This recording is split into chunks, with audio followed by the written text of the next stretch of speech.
또 자유롭고 공정한 열린 무역 체제 이런 거를 되돌리는데 회복하는데 하나의 그 계기가 될 수 있을지 요거를 좀 관심 있게 보고 있습니다. 한국의 주체국으로서 사실 이런 주제를 이런 역할을 하기엔 충분한 것 같아요. 네, 지금 저희가 현장 보고 설명을 좀 해드리겠습니다. 정상회의가 열리는 주요 회의장, 각국 정상들이 잠시 뒤에 오게 될 경주 화백 컨벤션 센터의 모습을 보고 계십니다. 이재명 대통령의 모습도 보이는데요.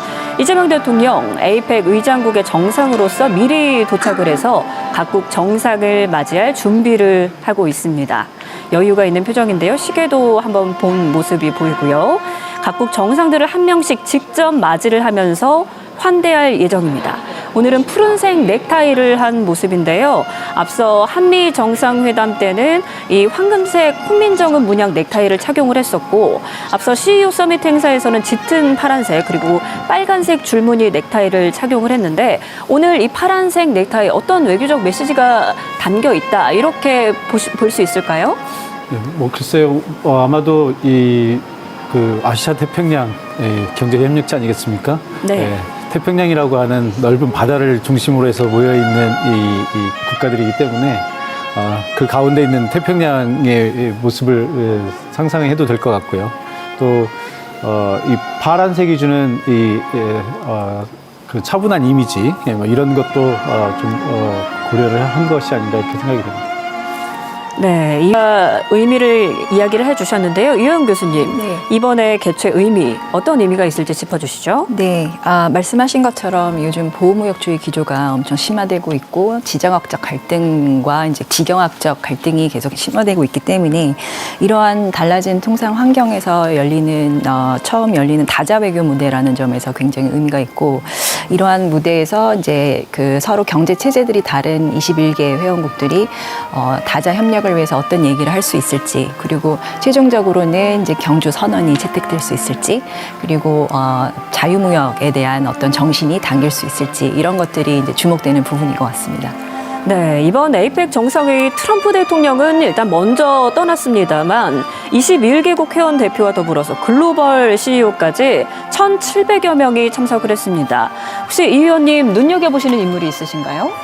글쎄요, 뭐 주체국으로서 당연히 21개 회원국들의 모든 분들을 이제 성의껏 저희가 이제 대접을 해야 되고, 그래도 아무래도 이제 그 트럼프 대통령하고 시진핑 주석 국빈 방문이십니다. 그렇기 때문에 우리가 좀 더 주목을 받는 것 같고요. 그 다음에 특히 이제 다카이치 신임 일본 총리, 한국과 이제 첫 그 상견례를 하는데 이번 회담에서 아무래도 이제 이번 첫 만남을 통해서 이제 앞으로 한일 관계의 그 톤이 좀 설정이 될 것 같아요. 그런 의미에서 좀 보고 있고요.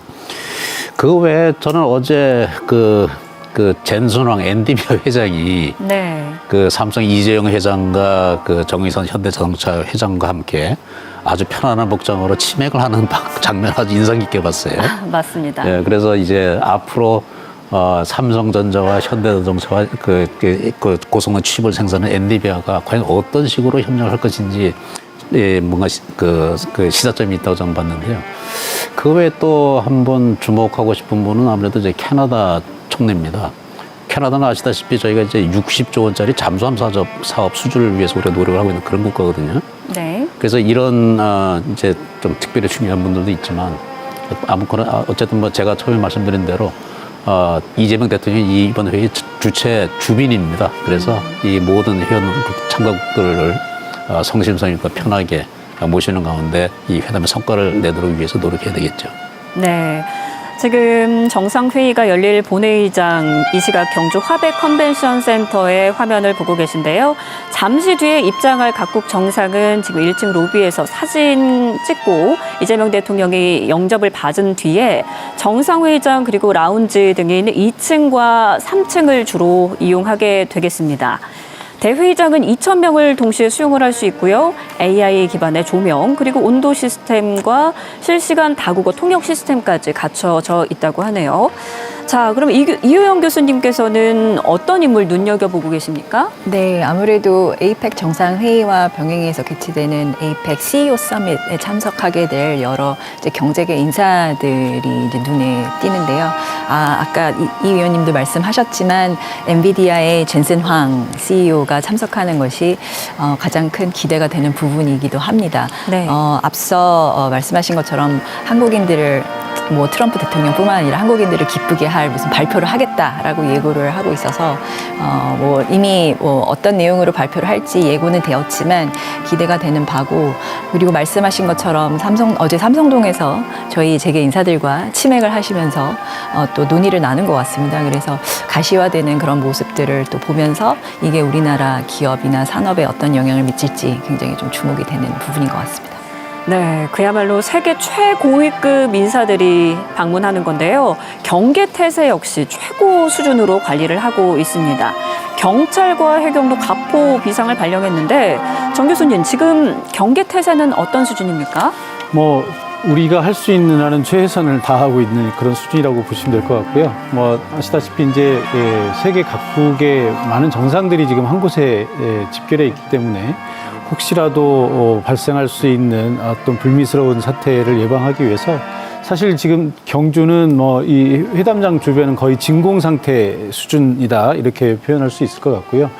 뭐 특히 이제 요즘 새로운 위협이 되고 있는 드론과 같은 이런 무인기 이런 위협에 대응하기 위해서 이 지역을 지금 비행 금지 구역으로 지금 설정을 해놨고요. 또 특별히 이제 주요국의 정상들이 묵고 있는 호텔 주변이나 이런 것들은 완전히 지금 민간인들의 외부인들의 출입이 통제되어 있는 상황입니다. 특별히 그 시진핑 주석이 묵고 있는 코롱 호텔 주변은 아예 뭐 접근 자체가 불가능한 그런 수준으로 좀 경계가 강화되고 있는 것으로 이렇게 알려져 있습니다. 뭐 지금 경북경찰청을 중심으로 해서 이쪽에 이제 가포 비상을 발령을 했고요. 뭐 수천 명의 경찰들이 동원이 돼서 지금 삼엄한 경비가 이루어지고 있습니다. 네, 지금 이 시각 IMF 총재가 크리스탈리나 게오르기에바 총재죠. 네, 이재명 대통령과 환한 미소로 악수를 하는 모습입니다. 네, 이번에 회원국은 아니지만 이제 특별 대표로 참여를 지금 하고 있습니다. 네, 2019년부터 IMF를 이끌고 있는 인물인데요. 어제는 이 IMF 총재가 경주 황룡원에 마련된 K-뷰티 부스에 참여한 모습도 화제가 됐어요. 예, 지금 불가리아 출신으로 지금 알려져 있고요. 임기가 2019년부터 했으니까 지금 두 번째 임기를 아마 하고 있는 것 같습니다. 네, 각국 정상들의 영접이 시작이 됐습니다. 이재명 대통령 이 시각 경주 화백 컨벤션 센터에서 각국 정상들을 편안한 미소로 환대하고 있는 모습 함께 보고 계십니다. 뒤에 이제 그 에이펙 2025 코리아라고 하는 배너를 배경으로 해서 참석자들과 이제 개별적으로 이렇게 사진을 찍고요. 또 저 회담장 안쪽으로 이렇게 안내를 하는 그런 호스트를 하고 있는 이재명 대통령의 모습이 보이는데, 아마 지금 다음 정상들이 이 준비가 되는 대로 아마 더 들어오지 않을까 이렇게 생각이 듭니다. 네, 이제 다음 인물은 어떤 인물이 나올지 기대가 되는데요. 정말 내로라하는 각국 정상들이 모두 참석을 한 만큼 약간 긴장과 설렘이 교차하는 그런 분위기로 보여집니다. 에이펙 2025 코리아, 이재명 대통령이 각국 정상들을 영접할 준비를 하고 있는 모습입니다. 한 명씩 직접 맞이하면서 환한 미소로 환대할 예정입니다. 네, 지금 파란색의 배너가 밑에 빨간색의 카펫하고 아주 대비를 이루는 그런 모습이고요. 네. 네, 이어서 베트남 주석이 참석을 했습니다. 베트남은 뭐 최근에 경제적으로 굉장히 중요한 국가고, 우리나라도 교역 수준이 굉장히 좀 많이 활발하게 이루어지고 있는 나라라서 이 아시아 태평양 국가들 중에서는 가장 경제 성장이 가파르게 이루어지고 있는 나라, 우리에게는 아주 중요한 나라죠. 네. 네, 우리나라와 베트남 국제 협력 그리고 지속 가능한 발전을 위한 노력을 기울이고 있는 그런 나라입니다.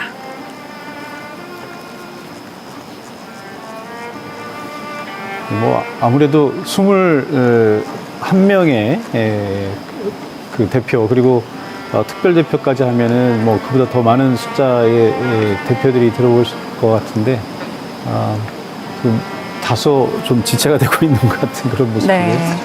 회원국 대표가 ABC 역순으로 지금 입장을 하고 있다라고 하네요. 그러면 알파벳 숫자 뒤에서부터면 그럼 이제 아무래도 미국이 되겠네요, 다음은. 네, 다음은 미국. 미국 트럼프 대통령은 귀국을 했습니다만 스콧 베센트 미 재무부 장관 참석을 할 것으로 보입니다. 트럼프 대통령은 뭐 잘 알려진 것처럼 다자 외교를 좋아하지 않습니다. 그러니까 본인이 항상 중심이 되는 이런 모임을 해야 되는데 양자 외교를 하면 미국의 압도적인 국력을 기반으로 해서 상대국과의 회의에서 주도권을 언제나 줄 수 있죠. 근데 이 다자 회의를 하게 되면 혼자서 다 말을 할 수는 없잖아요. 그러니까 이제 회원국들에게 균등한 발언 기회라든지 뭐 이런 의사결정의 비중에 있어서 n분의 1을 적용을 해야 되기 때문에 네. 다자 외교에 참석하는 것을 별로 좋아하지 않는다고 이렇게 알려져 있고요. 그래서 아마도 뭐 일부에서는 오늘 이제 할로윈 파티를 위해서 미국으로 돌아갔다. 네, 그래서 다자 외교보다는 할로윈 파티가 더 중요한 것이 아닌가. 뭐 이런 약간 비판도 나오고 있긴 한데요. 네. 뭐 어쨌든 뭐 트럼프 대통령 입장에서는 지금 이 에이펙과 같은 다자 외교, 특히 협력을 기반으로 하는 외교 무대가 그렇게 달가울 수는 없다. 네. 뭐 잘 아시는 것처럼 그 세계화의 신자유주의의 협력의 전 세계적인 협력의 구도에서 이 대립과 경쟁의 구도로 바꿔버린 그 장본인이 트럼프 대통령이거든요.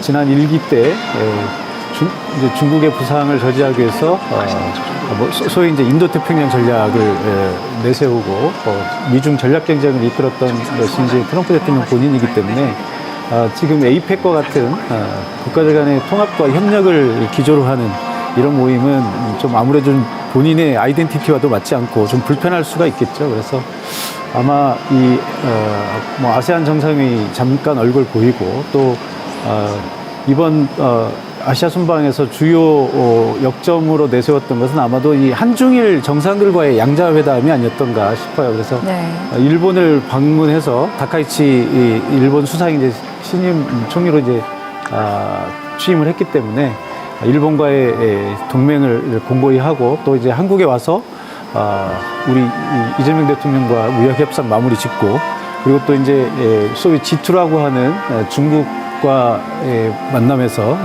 미중 정상회담을 통해서 양국 간에 지금 이슈가 되고 있는 문제들, 히토리우라든지 또 뭐 관세에 관한 문제들 이런 문제들을 정리했던 것. 미국 이제 재무장관입니다. 대통령의 주안점이 아니었나 이렇게 네, 생각이 미국 스콧 베센트 재무장관이 모습을 드러냈습니다. 미국의 재무장관, 대외 무역 협상을 이끄는 인물이죠. 이재명 대통령과 환한 미소로 악수를 나누고 있습니다. 네, 스콧 베센트 재무장관 어떤 인물인가요? 아무래도 이제 비즈니스 경험이 많고 또 그 트럼프 대통령 신임이 각별하죠. 그래서 아마 이번 그 트럼프 행정부가 하고 있는 관세 협상이라든지 그 투자 협상 여기에서 상당히 그 재량권을 가지고 추진하고 있는 걸로 알고 있습니다. 네. 또 사실 많은 노력을 해서 좋은 성과를 많이 거둔 것 같아요. 그러니까 네. 일본하고 EU하고는 이제 투자 협상을 주도했던 인물이고 네. 우리나라는 이제 러트닉 상무장관이랑 무역 협상을 대표를 맡으셔서 하셨는데 어쨌든 투자 협상을 하는 데 있어서 주된 그 내용을 구성하는 데 주 인물이 아니었나 싶습니다. 금융계 출신이기 때문에 투자 협상에 있어서 그 주요 내용을 많이 구성하는 데 큰 역할을 하지 않았나 싶습니다. 네, 지금 ABC 역순으로 각국 정상들이 입장을 하고 있습니다. 자, ABC 역순이면은 다음 태국 순서는 이제 총리입니다. 태국이 될 것 같은데, 네, 태국의 총리 아누틴 차니락군 총리가 입장을 했습니다. 2025년부터 태국을 이끌고 있는 정치인입니다. 네, 태국에 대해서는 지금 타이 건강당의 지도자입니다. 보건정책, 사회적 복지를 중심으로 한 정치 활동을 하고 있는 인물입니다. 어제 대통령과 양자 회담을 가졌습니다. 뭐 이제 우리 대통령이 이제 주최국의 대통령으로서 오는 여러 나라들 정상들이 아무래도 양자회담을 다 원하지 않겠습니까? 물론 이제 뭐 다 수용할 수는 없지만 최대한 많은 양자회담을 하려고 노력을 했던 것 같고요. 아마 뭐 숨가쁜 이 외교 일정 속에서 뭐 정말 누구를 만나는지 잘 기억도 못할 것 같아요. 그래도 뭐 지금 우리나라를 방문한 외국의 정상들이기 때문에 시간을 내서 이렇게 양자회담을 지금 계속해서 이렇게 하고 있는 것 같습니다. 네, 이제 다음 순서는 대만이 되겠습니다. 대만 린신이 차이니스 타이페이 린신이 회장입니다. 대만은 국가라고 우리 뭐 물론 이제 대만을 국가로 인정하고 있는 나라들도 몇 있죠. 그러나 이제 대부분의 국가들이 대만을 국가로 인정하고 있지 않기 때문에 네. 대만은 대만 총통이 오지 못하고 총통을 대신해서 이게 특별고문 자격으로 이렇게 지금 참여를 한 것 같은데요. 네. 사실 에이펙이라고 하는 기구 자체가 사실은 국가들을 회원으로 하고 있지 않고요. 우리가 왜 그 월드컵 보면은 영국은 웨일즈, 뭐 그다음에 뭐 스코틀랜드, 잉글랜드가 다 각자 따로 참여하지 않습니까? 국가가 예. 아니고 어떤 그 대표라고 이렇게 표현을 하는데 지금 에이펙 회원도 사실은 회원국이 아니고 회원입니다. 그래서 이 대만 같은 경우는 국가의 자격이 아니기 때문에 네. 이렇게 참여를 하는 거 있는 것 같습니다. 네, 린신이 고문은 지난 2005년에 부산에서 열린 에이펙 정상회의 때도 당시 총통을 대신해서 참석을 한 바가 있습니다. 말씀하신 것처럼 에이펙은 주권국이 아니라 경제체로서 참가 자격을 갖기 때문에 이렇게 대만도 통상 다자협의체의 일원으로 싱가포르 활동했습니다. 총리입니다. 다음은 싱가포르입니다. 싱가포르의 로렌스 윙 총리가 입장하고 있습니다. 싱가포르는 에이펙의 본부가 있는 나라죠. 네. 인구는 굉장히 적습니다만 아시아의 작은 소강국이라고 우리가 흔히들 얘기를 하는데 싱가포르도 사실 이 아세안을 중심으로 해서 상당한 영향력을 행사하고 있는 그런 나라라고 볼 수 있을 것 같습니다. 네, 이재명 대통령과 전화도 상당히 많이 하고 아세안 정상회의에서도 만나서 그런지 분위기가 화기애애 보입니다. 싱가포르는 사실 디지털 무역 규범화에 있어서 좀 주도적인 입장을 취하고 있거든요. 아, 예. 네, 그래서 디지털 무역이나 뭐 역시 혁신 기술이나 AI 뭐 이런 쪽으로 많은 역할을 하게 될 것으로 보이고 아까 보신 대만도 반도체에서 사실 굉장히 또 주요한 공급망에서 중요한 역할을 하고 있기 때문에 네. 기업들과의 그런 회담 이런 것들을 많이 하고 돌아가지 않을까 예상이 됩니다. 예. 그리고 이번 그 싱가포르 총리는 이제 캐나다 총리와 함께 이번에 이제 공식 방문 국가 중에 하나예요. 그러니까 뭐 이제 외교적으로 보면 국빈 방문이 이제 최고 의전이고요. 뭐 트럼프 대통령과 시진핑 주석이 국빈 방문을 했고요. 그다음에 이제 캐나다 총리하고 싱가포르 총리가 공식 방문을 하게 됐는데 러시아 사실 이제 부총리입니다. 국빈방문은 국가 원수 자격이어야 되기 때문에 네. 싱가포르 총리로서는 이제 가장 높은 의전으로 왔다고 이렇게 볼 수 있겠죠. 네, 러시아의 부총리 알렉세이 오베르축 부총리입니다. 국제 문제를 담당하는 인물이고요. 러시아를 포함한 모든 회원국 정상을 우리가 초청은 했습니다. 그런데 푸틴 러시아 대통령은 우크라이나 어린이 강제 이주 혐의로 지금 체포 영장이 발부된 상태라서 외국을 방문하고 있지는 않은 상태입니다. 예, 국제사법재판소에서 지금 체포영장이 발부된 상황이죠. 그래서 뭐 거의 모든 국제 행사에 지금 모습을 드러내지 않고 있고요. 네. 소위 이제 러시아와의 우방 국가들, 뭐 예를 들면 이제 뭐 브릭스라든지 이런 쪽으로 관련된 행사에만 제한적으로 지금 모습을 드러내고 있죠. 뭐 중국이라든지 이런 나라들 가면 뭐 체포될 염려가 없기 때문에 뭐 그런 쪽으로는 가고 있는데 소위 이제 서방 국가들에서 하는 행사들은 지금 푸틴 대통령은 거의 모습을 드러내지 않고 있습니다. 만약에 뭐 갔다 혹시라도 뭐 불미스러운 일이 있을 수도 있고 또 뭐 꼭 그렇지 않다 하더라도 외교적으로 좀 소홀히 될 수가 있기 때문에 아마 초청 국가에서도 푸틴 대통령이 오는 것이 굉장히 곤혹스러울 수도 있을 것 같고요. 그래서 아마도 거의 모든 뭐 행사에 지금 대리인을 보내고 있는 그런 상황이라고 보시면 될 것 같습니다. 더군다나 지금 러시아는 우크라이나 전쟁 그 아주 핵심에 있는 그렇죠. 국가이기 때문에 네. 그 정상이 오기에는 굉장히 부담이 클 거예요. 이어서 필리핀의 페르디난드 마르코스 대통령 필리핀 대통령입니다. 들어오겠습니다. 마르코스 주니어죠. 네. 옛날 우리 그 나이 드신 분들은 많이들 아시겠습니다만 필리핀의 아주 오랜 독재자였던 마르코스 전 대통령. 그 부인 이밀다 여사가 이제 부패 혐의로도 굉장히 세계적으로 많이 알려졌었죠. 구두가 수천 켤레다 이런 것들이 그때 필리핀에서 이제 시민혁명이 일어나서 마르코스 정권이 무너지고 이제 망명을 하게 됐었는데 그리고 이제 야당 지도자인 아키노 상원의원의 부인이 대통령이 됐었죠. 네. 그런데 이제 시간이 또 지나서 다시 마르코스 대통령 독재자였던 마르코스 대통령의 아들이 다시 또 대통령이 되는 그런 역사가 좀 순환하고 있는 그런 모습을 보여주는 나라 중에 하나가 또 필리핀이 아닌가 이렇게 생각이 듭니다. 네. 네, 이어서 입장할 나라는 페루가 될 것 같습니다. 네, 페루에서는 최근에 대통령이 탄핵이 됐습니다. 페루 그래서 통상장관입니다. 신임 대통령을 선출을 했었는데요. 그래서 장관급 인사가 참여를 했습니다. 테레사 메라 고메스 장관입니다.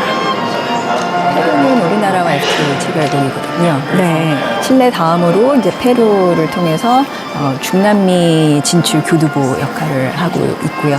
그 다음에 굉장한 많은 자원을 보유하고 있는 국가입니다. 금, 은, 동의 자원 보유고 있고 아연, 주석 이런 또 자원을 보유하고 있는 나라이기 때문에 우리나라와는 이제 공급망 안정화하는 데 있어서 좀 주요 파트너국으로 또 고려가 되고 있는 국가입니다.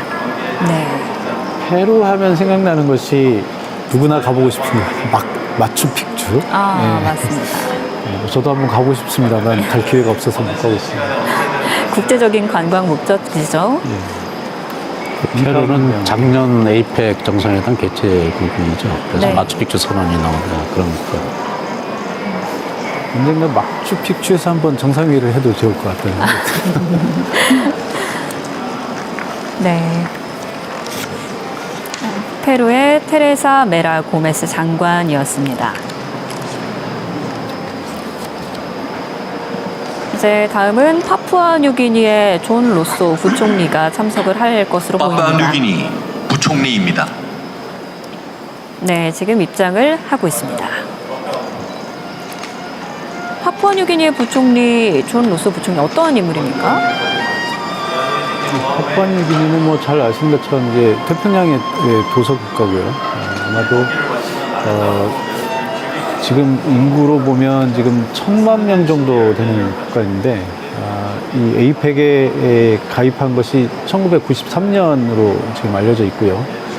GDP 규모가 325억 달러. 그러니까 정말 작은 나라죠. 그렇지만 이번 행사에 또 부총리를 보내서 다른 에이펙 정상들과 함께 경제 협력을 위한 어떤 그 길을 또 모색하고 있는 것이 아닌가 이렇게 생각이 듭니다. 네, 파푸아뉴기니도 그 기후 변화, 환경 문제 굉장히 관심이 많은데 아시겠지만 태평양 작은 도서 국가들이 다 그 해수면 상승 때문에 굉장히 피해를 보고 있어요. 네. 그래서 아마 파푸아뉴기니도 이 환경 보호 문제 여기에 굉장히 관심을 가지고 정책을 펴고 있는 걸로 알고 있습니다. 예, 이제 다음은 뉴질랜드의 크리스토퍼 럭슨 총리가 등장을 할 것으로 보입니다.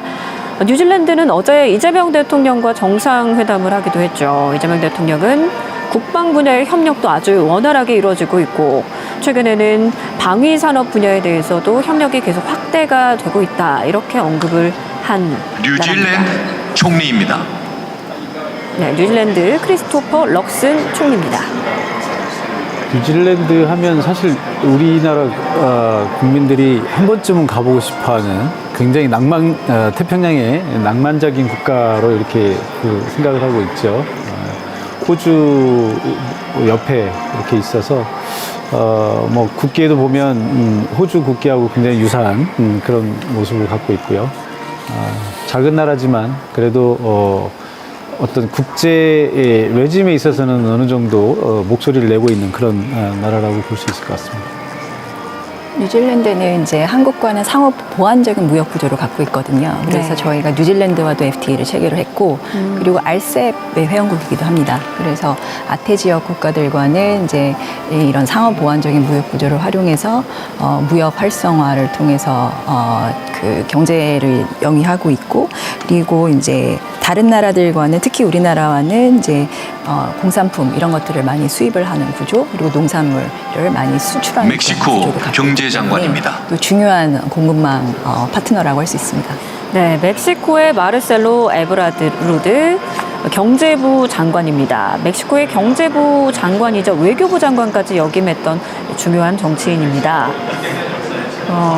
최근 멕시코는 트럼프 대통령이 관세 불과 시점을 또 유예하기도 하고, 또 캐나다와 대비가 되면서 또 멕시코의 관세 유예가 좀 더 부각을 받기도 한 그런 나라죠. 멕시코가 이제 과거에는 소위 이제 나프타라고 해서 북미 이 경제 공동체에 속해 있었거든요. 그래서 사실 무역이나 이런 면에서 미국에 수출을 할 수 있는 굉장히 여건이 좋은 나라 중에 하나였어요. 그러니까 네. 미국이 이제 자국 말고 인접국인 캐나다와 멕시코에게는 굉장히 이제 온건한 이런 무역 정책을 폈었기 때문에 많은 나라들이 이 멕시코의 값싼 노동력과 또 미국에 인접한 어떤 이 지리적인 이점을 활용해서 멕시코에다 투자를 많이 했었거든요.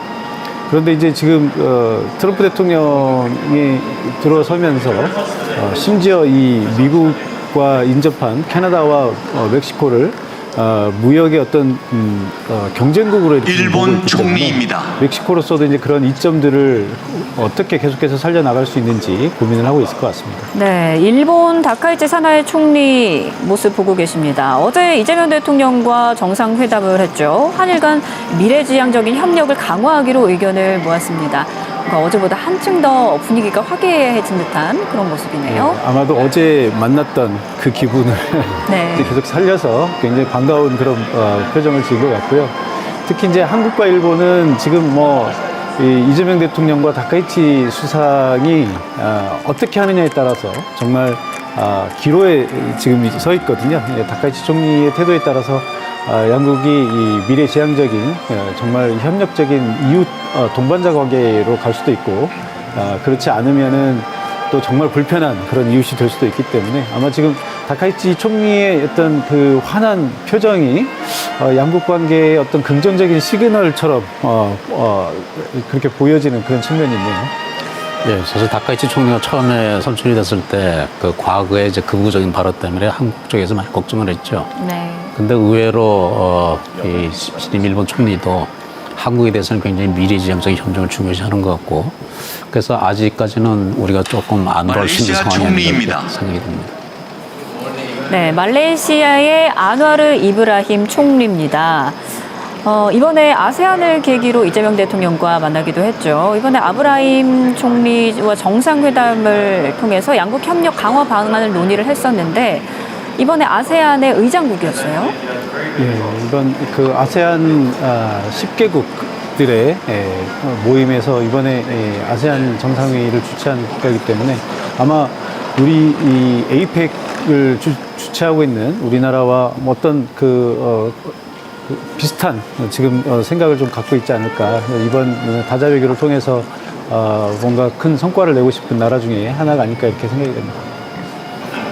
말레이시아도 이번에 사실 미중 갈등에 있어서 일종의 가교 역할을 했던 것으로 보여집니다. 왜냐하면 에이펙 정상회담 전에 특히 이제 미중 정상회담이 어제 있었는데 말레이시아에서 이제 스콧 베센트 재무장관이랑 중국의 부총리가 만나서 한두 개 의제에 대해서 합의를 이뤘기 때문에 이번에 미중 정상회담이 어느 정도의 결과를 갖고 끝낼 수 있었던 그런 했기 때문에 이제 일종의 가구 역할도 했었다라고 평가될 수 있을 것 같습니다.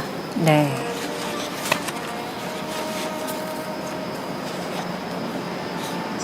지금 이번에 엠블럼이 굉장히 좀 인도네시아 대통령님입니다. 디자인이 아주 좀 잘 된 것 같은데 그 네. 의미를 좀 잘 모르겠습니다. 인도네시아의 프라보워 수비안토 대통령 입장하고 있습니다.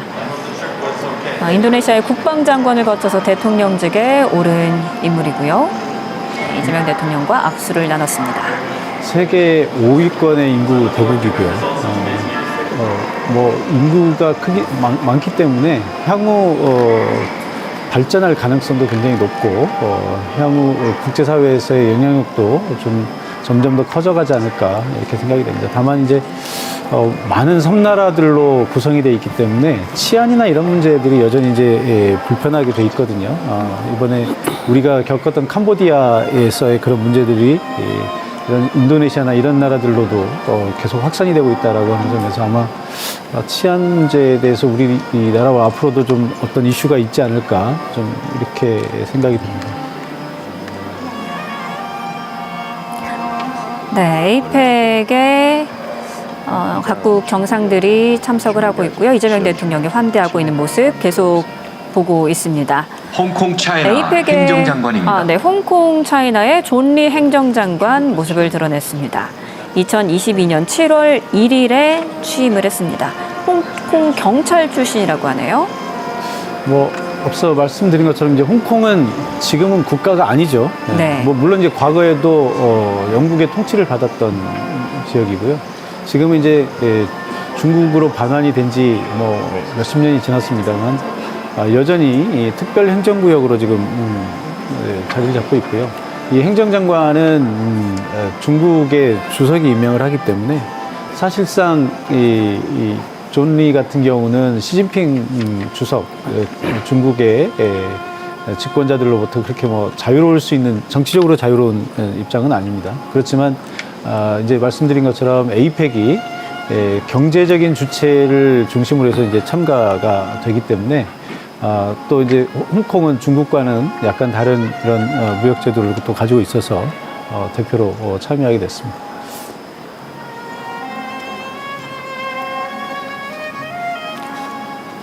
아마도 뭐 각국 정상들이다 보니까 의전 문제 때문에 조금씩 칠레 차가 있는 것 대통령입니다. 네, 다음은 칠레 대통령입니다. 칠레는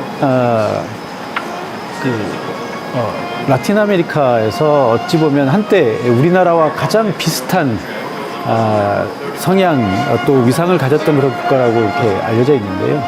뭐 칠레는 뭐 과거에 아옌데 대통령과 같은 이제 불행한 사건을 겪은 경우도 있고요. 네. 뭐 또 이 우리나라와 비슷하게 진보와 보수를 넘나들면서 정치 지형이 급격하게 변했던 그런 경험들을 많이 갖고 있습니다. 네. 칠레는 뭐 이 라틴 아메리카에서 어떻게 보면 우리와 가장 호혜적인 그런 나라이고요. 우리가 아마 FTA를 제 기억으로는 FTA를 최초로 체결했던 나라가 네. 칠레입니다. 그러니까 맞습니다. 우리와는 거의 상호 보완적인 요소가 가장 많았던 나라로 그렇게 알려져 있죠. 네. 사실 그 우리나라와 전기차 배터리 공급망 협력의 가장 중요한 국가 중에 하나인 게 리튬 매장량 1위 국가입니다. 그래서 리튬을 비롯한 핵심 광물 관련된 공급망 협력에 아주 중요한 파트너 국가라고 할 수 있습니다. 한때는 이제 미국을 비롯한 서방의 구리 가격을 좌우했던 나라가 이제 칠레고요. 그래서 네. 칠레에서 구리를 얼마나 생산하느냐에 따라서 미국 경제가 출렁거렸던 그런 시절도 있었습니다. 네, 칠레 대통령은 1986년생이라고 하더라고요.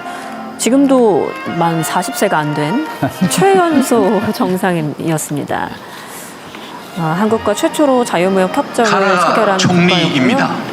아마 김정은 위원장이 왔다면 거의 대화가 통하지 않았을까 이렇게 싶은데 좀 아쉽네요. 네, 캐나다의 마크 카니 총리의 모습 보고 계십니다. 2025년 4월에 캐나다 제24대 총리로 취임한 인물이고요. 전직 중앙은행 총재 출신의 경제 전문가라고 합니다.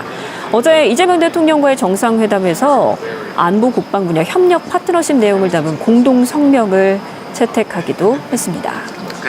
캐나다가 사실 이제 미국과는 사실 미국에 살다 보면 거의 뭐 한 나라처럼 느껴지는 그런 나라인데 지금은 이제 트럼프 대통령이 이 무역에 있어서 굉장히 이 강경한 자세를 취하고 있기 때문에 생활권으로는 한 나라처럼 느껴지지만 지금 어떻게 보면 역대 가장 미국과 사이가 안 좋은 그런 상황이다.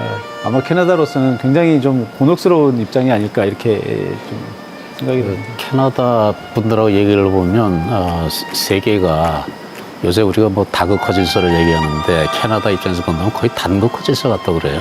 그 말이 뭐냐면 미국에 대한 의존도가 굉장히 높거든요. 네. 그 무역의 60% 이상을 저희 주로 미국과 하고 있고, 근데 이제 트럼프 행정부 들어서 이제 관세를 굉장히 세게 부과하니까 아마 트럼프 그 캐나다 국민들도 상당한 실망감, 그리고 이 갈수록 이제 좀 거칠어지는 이 트럼프 행정부의 무역 정책에 상당히 많은 불만이 있을 거로 이제 생각이 듭니다. 캐나다도 사실 핵심 광물 공급망 협력 파트너로서 굉장히 중요한데 어제 저희 이재명 대통령과 캐나다 총리 간의 정상회담이 있었던 걸로 알고 있고 네. 에너지 공급망 핵심 광물에 대해서 논의를 했다고 합니다. 그래서 그리고 이제 워낙 중요한 파트너다 보니까 이번에 한국에 상호 방문한 게 5개월 만이라고 하더라고요. 그래서 그만큼 캐나다와는 계속 긴밀하게 공급망 관련돼서 논의를 하고 있는 그런 중요한 파트너국이라고 생각이 드네요. 그래서 아까도 말씀드렸지만 이제 캐나다는 우리가 그 잠수함 사업 그 수주를 위해서 굉장히 공을 들이고 있는 그런 국가거든요. 네, 60조 원. 예, 그 3,000톤급 잠수함, 우리가 만들 수 있는 3,000톤급 잠수함을 8척에서 12척 정도 이제 그 발주한 그런 사업입니다. 방산업계의 큰 손이네요. 예, 총액이 60조예요. 어마어마하게 큰 금액인데 아직 뭐 결정은 안 났습니다만은 한국이 굉장히 유력한 그 후보국 중에 하나죠. 네. 우리 기업도 예비 입찰 후보로 선정이 되어 있는 상태죠. 예, 예. 호주 올라오고 있고요. 아까 주 이 포함해서 세개 엠블럼 얘기를 잠깐 했는데 제가 검색을 해보니까 나비를 모티브로 했다고 그러네요. 네, 나비가 꽃에서 꽃으로 날아다니는 이런 모습을 형상화했고요. 그래서 생태계와 연결을 의미한다고 하고요. 뭐 혁신과 번영 이런 의미를 담고 있다고 이렇게 얘기를 합니다. 아마 이 파란 바탕은 평화를 의미하는 것 같고요. 바다를 상징하는 그런 것으로 지금 알려져 있습니다. 그 밖에도 뭐 신라 미소를 호주 총리입니다. 의미하는 지붕기와 문양을 이렇게 가지고 있다고. 네, 호주의 앤서니 앨버니지 총리입니다. 호주 역사상 첫 번째 이민자 출신 총리로 알려져 있고요. 어제 이재명 대통령은 앤서니 앨버니지 호주 총리와 함께 정상회담을 가졌습니다. 안보 분야 그리고 히토류 등 광물 분야 협력 방안을 논의를 한 걸로 알려져 있는데 호주는 세계 2위의 히토류 생산 국가이기도 하죠. 지금 뭐 잘 아시는 것처럼 미중 정상회담에서 가장 핫한 이슈가 됐던 것이 지금 히토류 수출 제한 문제였잖아요. 네. 미국이 이제 물론 어제 정상회담을 통해서 히토류 문제를 일단 1년 정도 이렇게 유예를 하고 좀 넘어갔습니다만 궁극적으로 중국의 히토류 수출 제한 문제로부터 자유로워지려면 결국 호주와 협력할 수밖에 없는 거고요. 아마도 지금 호주와 그런 얘기들이 지금 진행이 되고 있는 걸로 알고 있습니다. 다만 이것이 하루 이틀 안에 될 수 있는 것은 아니기 때문에 최소 5년에서 10년 정도의 시간이 지나야 완전히 이 중국의 영향력으로부터 벗어나서 이 히토류 곡물 자원을 확보할 수 있다 이렇게 알려져 있습니다. 그래서 호주는 지금 뭐 어찌됐든 이 오커스에서도 그렇고 여러 가지로 지금 미국과 굉장히 이 안보적으로 굉장히 중요한 브루나이 국왕입니다. 나라로 지금 여겨지고 있습니다. 브루나이의 하산 볼키아 국왕이 들어오고 있습니다. 브루나이의 국왕입니다. 1967년부터 즉위를 해서 지금까지 통치를 하고 있습니다. 67년에 즉위를 했으면 지금 지도자 중에 세계 최장수 아닌가요? 아마 재위 기간으로 그렇지 않을까 따지면. 싶은데요. 아마도, 예. 예. 그리고 이제 세계에서 가장 그 부자 중에 한 명이 아무래도 아마 그렇게 알려져 있는 것 같은데요. 석유가 많이 나오니까요. 예, 뭐 이 브루나이가 어쨌든 이 강력한 왕정 국가로 지금 알려져 있습니다. GDP가 뭐 171억 불 정도 되고요. 인구가 46만 명에 불과한데 여전히 그 나라에서는 강력한 왕정을 계속 유지하고 있는 것으로 이렇게 알려져 있죠. 네, 브루나이의 부유한 석유 자원을 바탕으로 국가의 경제 발전을 이끌었다 이렇게 알려져 있고요. 최고 권력자, 그야말로 국왕입니다. 네, 정치, 경제, 사회 전반에서 영향력이 강력하다 이렇게 알려져 있습니다. 트럼프 대통령이 왕이냐 아니냐 이게 미국에서 지금 가장 큰 문제인데 노킹스 뭐 이래 뭐 제가 어제 보니까 어떤 그 방송국 미국의 어떤 방송에서 우리나라를 비난하는 왜 우리는 왕이 아니게 하려고 그러는데 왜 왕관을 줬느냐 이런 문제를 가지고 유튜브 영상이 떠도는 걸 봤습니다. 그런데 아마 이 트럼프 대통령이 가장 부러워하는 사람이 저 브루나이 국왕이 아닐까 또 그렇게 생각해 볼 수도 있을 것 같습니다. 네, 근데 트럼프 대통령이 그 금관에서 정말 눈을 못 떼던데요. 뭐 알려진 바로는 본인의 박물관의 맨 앞에 전시를 해라. 네, 맞습니다. 이렇게 얘기를 했다 그러고요. 뭐 많은 저 시민들이 네티즌들이 지금 얘기하는 게 돌아가는 비행기 안에서 그 금관을 써본 거 아니냐. 아랍에미레이트 써보고 왕세자입니다. 지금 굉장히 만족하고 있을 것 같다. 뭐 이런 얘기들을 올리는 분들도 있습니다. 네, 회원국은 아닙니다만 초청국 UAE 칼리드 아부다비 왕세자입니다. 네, 아부다비 왕국의 왕위 계승자입니다. 아랍에미리트 연합은 이제 7개의 토호국으로 이루어져 있습니다. 그래서 각각의 나라가 국왕을 가지고 있고요. 이제 이 토호국들의 연합체가 이 아랍에미리트 연합인데 그 중에서 이제 가장 큰 나라가 가장 큰 토호국이 이제 아부다비죠. 그래서 아부다비의 국왕이 이 아랍에미리트 연합의 대통령을 하고요. 두바이의 국왕이 이 총리를 하는 것이 지금 이제 저쪽의 관행입니다. 그래서 지금 이 왕세자가 향후에 아부다비의 국왕이 될 거고요. 또 아부다비의 국왕이 되면 이 아랍에미리트 연합의 대통령으로 취임하게 되지 않을까 이렇게 생각이 됩니다. 네, 이번 에이펙 서밋에서 관세 인하 그리고 무역 투자 규제 간소화를 강력하게 지지한다 이런 뜻을 밝히기도 했는데요. 네, 우리나라에 또 대규모 투자를 약속한 나라이기도 하잖아요. 우리도 이 아랍에미리트 연합이 이 외교적으로나 군사적으로 또 경제적으로 굉장히 중요한 나라 중에 하나입니다. 뭐 우리와 중동 국가들 중에서는 가장 긴밀하게 협력하고 있는 나라고요. 거의 군사적으로는 사실상 준동맹에 가까울 정도로 가까운 나라입니다. 우리 무기들도 이미 많이 거기 가 있고요. 그래서 뭐 작은 나라지만 우리 이 외교부나 이 국방 쪽에서는 굉장히 비중 있게 다루는 나라 중에 하나가 이 아랍에미리트. 더군다나 이제 UAE는 우리가 그 원전 수출하는 그런 국가잖아요. 그래서 지금 한국이 원전 수출을 위해서 일종의 벤치마킹 역할을 하는 그런 국가라고 볼 수 있고요. 그 우리가 이제 원전 수출을 하는 데 있어서 이제 UAE 경험이 굉장히 중요한 그 기반이 되고 있지 않나 그렇게 생각이 듭니다. 네, 시진핑 중국 국가주석 이제 한 명이 남았는데 시진핑 중국 국가주석은 아직 여기에 도착을 하지 않은 것으로 전해지고 있습니다. 11년 만에 방한한 시진핑 주석 지금 국빈 방문 형태로 일정을 소화하고 있는데 잠시 후에 도착을 하면 저희가 관련한 내용 전해드리고요. 지금 물론 트럼프 대통령은 귀국을 했습니다만 러시아, 대만, 홍콩 등을 제외하고 미국, 중국, 일본 대부분의 정상이 참석을 하지 않았습니까? 미국과 중국은 국빈 방문이고 캐나다와 싱가포르는 공식 방문으로 전해지고 있는데 이 의원님 이건 어떤 차이가 있습니까? 예, 아무래도 이제 국빈 방문은 굉장히 급이 높죠. 말하자면 국가 원수급에 해당되는 그런 인사들. 그리고 내각제인 국가인 경우는 이제 실권을 지닌 총리, 이 분들만 해당이 됩니다. 근데 요번에 이제 그 트럼프 대통령하고 시진핑 국가주석만 국빈 자격으로 저희에게 왔는데 일단 의전부터 완전히 격이 다르죠. 국빈 방문을 하게 된다면 우선 장차관급 그 영접을 시작으로 의장대 사열이라든지 예포 발사 같은 프로토콜이 굉장히 그 격식을 갖춰서 진행이 되고요. 그리고 대개는 이제 국가원수 주최 환영 만찬이 또 개최가 됩니다. 근데 그거하고는 달리 이제 공식 방문이라든지 실무 방문이 또 있는데 공식 방문이나 실무 방문은 이제 의전보다는 그 내용 중심입니다. 그래서 의전이 일단 간소화되고요. 그리고 그 회의 내용도 거창한 공식 정상회담보다는 환담이라든지 실무회담으로 대체가 되는 이런 차이가 있죠.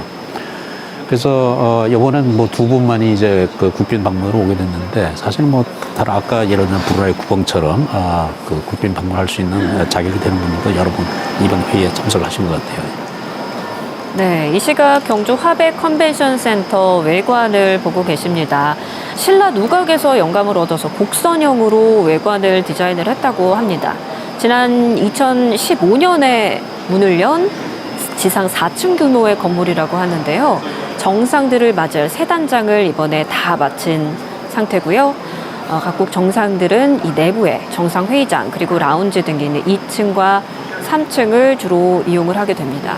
이제 본회의가 오늘 10시부터 시작을 하는 걸로 알려져 있는데 시진핑 주석이 조금 늦게 오고 있습니다. 시진핑 주석이 잠시 뒤에 한 2분에서 3분 정도 뒤에 도착을 할 예정이라고 하는데 시 주석이 도착을 하면은 그 관련 모습 저희가 전해드리도록 하고요. 시진핑 주석과 그럼 이재명 대통령이 만나게 되면은 이번이 내일 정상회의 전에 첫 조우인 거죠? 그렇죠. 네, 지금 우리 이재명 대통령이 취임하고 나서 시진핑 주석과는 아직 한 번도 만난 적이 없기 때문에 이번이 이제 처음 회담이 될 것 같고요. 다만 대통령 취임 직후에 시진핑 주석과 전화 통화를 한 적은 있죠. 그런데 이제 어제 있었던 뭐 핵잠수함 문제 관련 문제가 있기 때문에 네. 오늘 어떤 표정으로 등장을 할지 한번 흥미롭게 좀 지켜봐야 될 것 같습니다. 네, 이제 잠시 뒤에 한 2, 3분 뒤에 도착을 할 걸로 전해지는데 그래서 이재명 대통령도 다시 자리에 나와서 시진핑 주석을 맞이할 준비를 하고 있는 모습입니다. 이제 잠시 뒤에 시진핑 중국 국가주석이 여기에 모습을 드러낼 것으로 보입니다. 네, 알파벳 순으로 한다면 이제 호주가 제일 늦게 들어와야 되는데 네. 중국이 비중 있는 국가이기 때문에 일부러 고의적으로 지각을 해서 늦게 들어오는 것인지 아니면 또 차기 의장국이기 때문에 그래서 그런 것인지 그건 모르겠습니다. 아마 시진핑 주석 입장에서는 지금 트럼프 대통령도 가고 없고 이런 상황에서 다른 국가 정상들과 동일하게 이렇게 취급되는 것이 좀 불편하게 생각될 수도 있고요. 한번 지켜봐야 되겠습니다. 네, 어제 미중 정상회담 때는 트럼프 대통령이 시진핑 주석보다 좀 먼저 왔더라고요. 네, 시진핑 중국 주석 국가주석입니다. 등장했습니다. 중국의 국가주석 시진핑 주석입니다.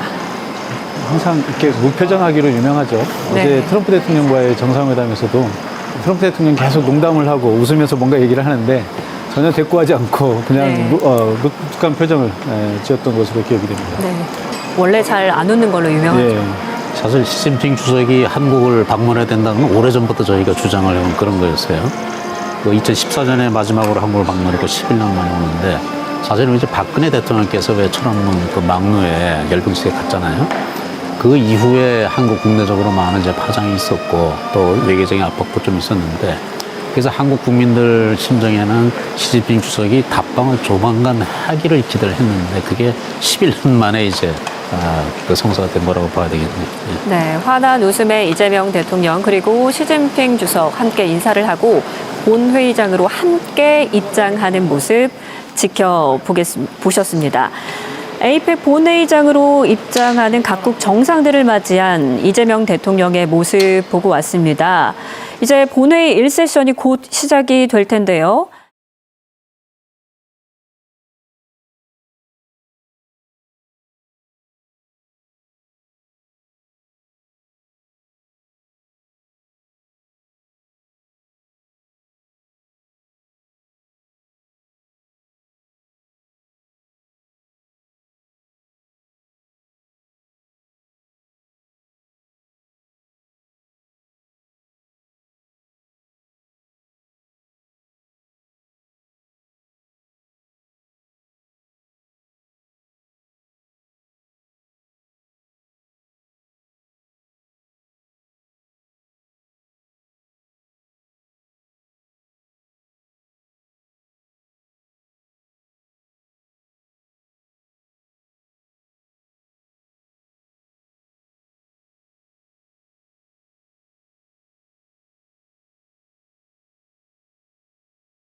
잘 아시다시피 트럼프 행정부가 출범한 이후에는 갈등 해소가 제대로 이루어지지 않고 있고 그래서 지금 에이펙의 역할이 더욱더 주목이 되고 있는 것 같습니다. 네, 이 시각 경주 화백 컨벤션 센터의 홀을 보고 계십니다. 네, 여기 본회의장 모습인데요. 여기에서 각국 정상들이 둥그렇게 둘러 앉아서 회의를 시작하게 됩니다. 이제 잠시 뒤에 이재명 대통령의 에이펙 정상회의 모두 발언이 진행될 예정이고요. 각국 정상들이 둥그렇게 자리를 한 이 원탁 주변에 자리를 하고 에이펙 정상회의가 시작될 예정입니다. 에이펙 정상회의 오늘 세션 1에서는 어떤 내용이 주로 다뤄질 예정인가요? 아마도 이재명 대통령께서 기조연설에서 이번 전체 회의 색채를 결정할 아마 발언이 있을 것 같아요. 아무래도 이제 주최국 입장에서는 기존의 어젠다 요거를 중심으로 좀 회의를 진행할 것으로 예상이 되고 한국은 또 이번 회담을 위해서 특별히 과연 뭐를 이번 회담에 기여할 수 있을까? 소위 성과 사업이라고 그러죠. 딜리버러블을 얘기를 하는데 네. 한국은 의장국으로서 특히 이제 AI 전환 이 문제 그리고 인구 구조 변화에 대한 공동 비전과 회원국 간 구체 협력 방안 이거를 굉장히 강조를 할 예상이 됩니다. AI 협력 아시다시피 지금 전 세계적으로 열풍이 불고 있죠. 네. 지금 미국이냐 중국이냐 누가 이 AI 선도를 쟁탈하느냐에 따라서 앞으로 이제 경제 성장이라든지 국력 위상이 달라질 때 이게 굉장히 중요한 문제고. 그다음에 전 세계적으로 보면 아시아 태평양 국가들 다수도 그렇지만 이제 인구 구조 변화 대응이 굉장히 현실적인 문제예요. 인구가 구조가 변한다는 것은 어떻게 말하면 이제 생산 가능 연령층의 인구가 변한다는 그런 말이 되고 그것은 각 국가의 경제 성장이라든지 그다음에 성장 잠재력에도 큰 영향을 미치는 이런 문제거든요. 그래서 한국의 의장국으로서 이 두 가지 문제에 대해서 이번 회의에서 뭔가 이제 아시아 태평양 국가들이 공유할 수 있는 이런 성과를 도출해냈으면 정말 좋겠다는 생각이 듭니다. 네, 조금 전에 이재명 대통령 IMF 크리스탈리나 게오르기에바 총재와 한 2, 3분가량 좀 길게 대화를 했는데 어떤 이야기 나눴겠습니까? 아마도 지금 이 에이펙의 가장 큰 화두는 트럼프 정부, 그러니까 트럼프 일기 이후에 지금 유지되고 있는 그러니까 무역의 역진, 그러니까 세계화의 역진이죠. 그래서 협력보다는 대립과 갈등의 국제관계를 다시 에이펙의 기본 정신인 협력과 통합 이런 쪽으로 이제 물주기를 돌려야 되는 이런 상황이거든요. 그래서 IMF가 물론 이제 IMF의 기본적인 목적은 경제 위기를 겪고 있는 나라들에게 어떤 이제 국가에 대한 대출을 해주는 그런 기능을 갖고 있는데 어쨌든 그런 기능들의 기본은 역시 경제 협력이라는 거거든요. 세계의 번영과 발전을 위해서 기여하는 것이 이제 IMF의 기본 취지이기 때문에 어떻게 하면 지금 세계 경제를 다시 통합과 무역 이런 협력의 분위기로 바꿔갈 수 있을까 그런 것들에 대한 얘기를 많이 하지 않았을까 싶고요. 또 뭐 이 경주에 대한 사소한 얘기들도 좀 하지 않았을까 이렇게 예상이 됩니다. 네, 이재명 대통령의 에이펙 정상회의 모두 발언이 잠시 뒤에 시작이 됩니다. 예, 지금 보시면 이렇게 화백회의를 하듯이 원탁이 이렇게 둘러 앉아 있고요. 또 약간 시간이 정상들 뒤쪽으로는 이제 두 번째 지연되고 있긴 합니다만 각국의 네. 당뇨들 들어보겠습니다. 마저 인사 나누시고요. 네, 우리 정상 여러분 너무 반갑습니다. 지금부터 제32차 에이펙 경제 지도자 회의를 시작하겠습니다. 에이펙 회원 경제 지도자 여러분, 초청에 응해주신 UAE의 칼리드 왕세자님, 천년고도 경주에 오신 것을 우리 대한민국 국민들과 함께 진심으로 환영합니다. 2025년은 대한민국이 국민의 놀라운 저력으로 민주주의를 회복하고 국제사회에 완전히 복귀한 역사적인 해입니다. 이 막중한 시기 에이펙 경제 지도자 회의의 의장을 맡게 되어 진심으로 영광스럽게 생각합니다. 에이펙이 눈부신 성취를 이루며 다자주의적 협력의 모범을 바로 세웠던 그 순간마다 대한민국은 그 여정을 주도하며 함께 해왔습니다. 원년 회원으로서 에이펙의 발전을 이끌었고 1991년 서울 선언을 통해 에이펙의 제도적 기반을 마련했습니다. 2005년 부산에서는 아태 지역 무역 자유화를 위한 구체적 이행 방안, 즉 부산 로드맵이 채택됐습니다. 우리가 하나로 연결될수록 서로를 개방할수록 에이펙 회원들은 번영의 길을 향해 한 걸음씩 나아갈 수 있었습니다. 에이펙 출범 후 회원들의 국내 총 생산은 5배, 교역량은 무려 10배 늘었으며 그 단단한 공동 번영의 토대 위에서 대한민국도 경제 강국으로 우뚝 자라났습니다.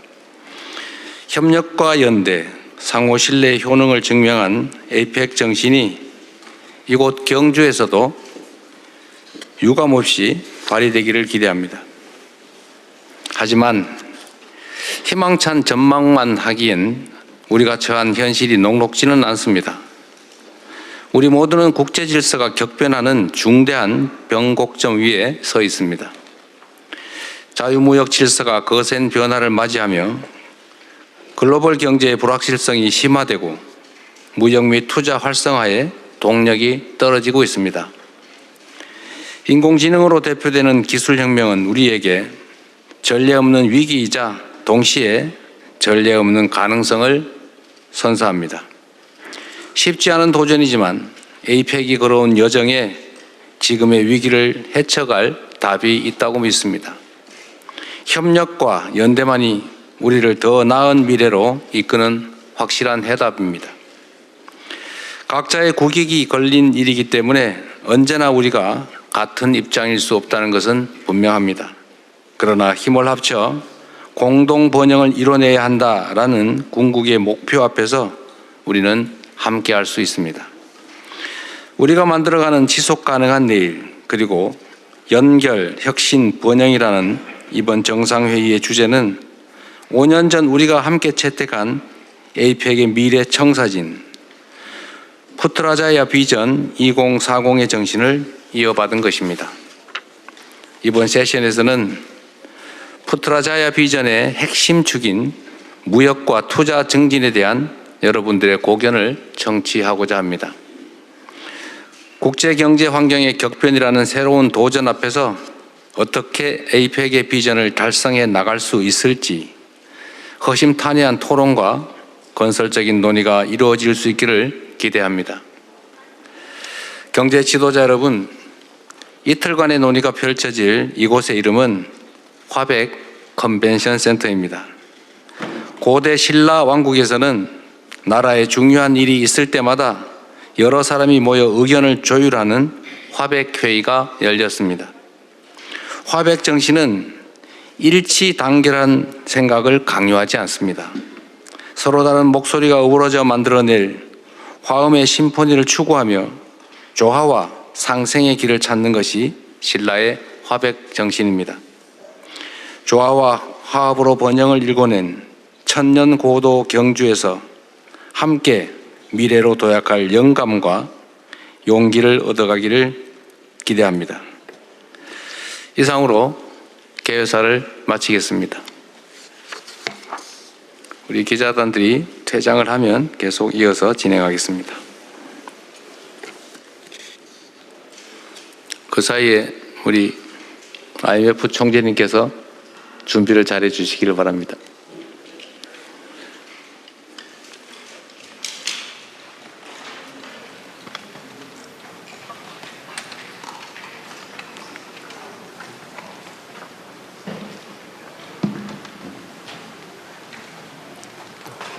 네, 우리 기자단 여러분 아쉽겠지만 신속하게 협조해 주시면 고맙겠습니다.